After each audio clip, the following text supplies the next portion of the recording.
Je peins depuis 22 ans maintenant. Puis comme disait Gérard Ouvert, qui était mon grand ami en peinture, il disait c'est que les 40 premières années qui sont difficiles. Donc j'ai encore un peu de marge.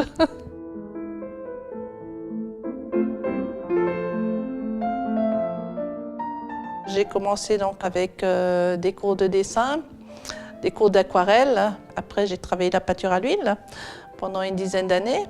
Et cela fait maintenant 4-5 ans que j'opte un petit peu vers l'aquarelle en ayant fait des stages avec des grands aquarellistes comme Janine Galizia, Marc Folly, Xavier Solf. L'aquarelle qui est une autre technique qui se travaille avec des pigments, de l'eau.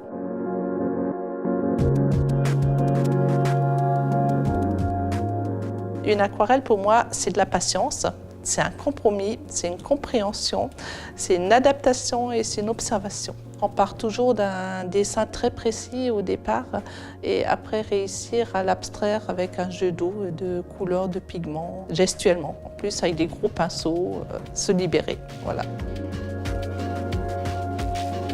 Donner vie à une aquarelle, techniquement, c'est ce qui est le plus difficile.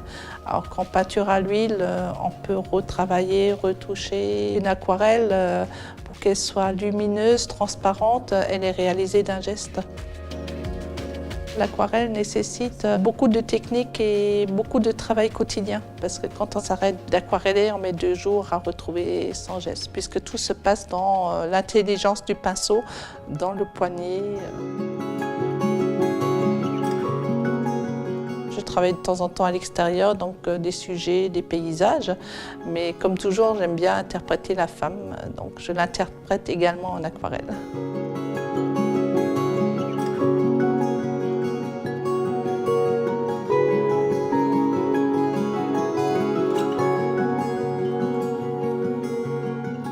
J'ai fait un carnet de voyage à Venise, donc j'ai travaillé sur Venise, la Toscane, puisque j'étais aussi en Toscane.